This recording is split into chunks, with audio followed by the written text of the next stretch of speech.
আসসালামু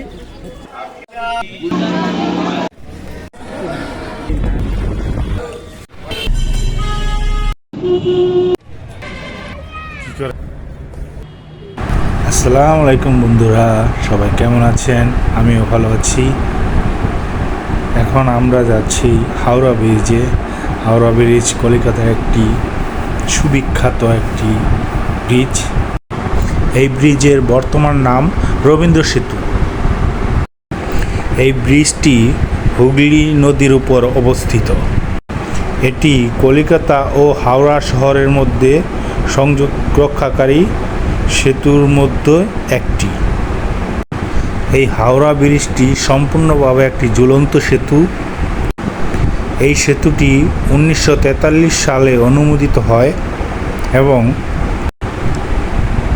1945 সালে এটা উদ্বোধন হয়। 1965 সালের 14 জুন এই সেতুটির নাম পরিবর্তন করে রবীন্দ্রনাথ ঠাকুরের নামকরণে এই সেতুটির নাম রবীন্দ্র সেতু নামকরণ করা হয়। এই রবীন্দ্র সেতুটি বঙ্গোপসাগরীয় প্রবল ঝড় বৃষ্টি সহ্য করতে সক্ষম। এই সেতু দিয়ে প্রতিদিন 80,000 যানবাহন এবং প্রায় 10 লাখের মতো পথচারী চলাচল করে।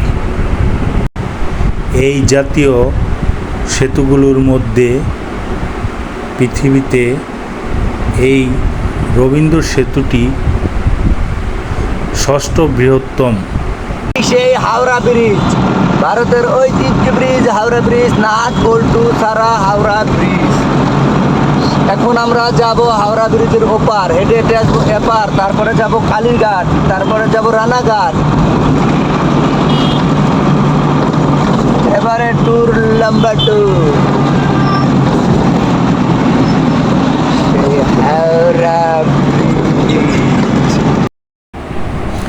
যারা কলকাতায় ঘুরতে আসবেন তারা একবার হলেও এই ব্রিজটি দেখার জন্য যাবেন এবং এই সুন্দরতম ব্রিজটি দেখে অবশ্যই আপনাদের ভালো লাগবে।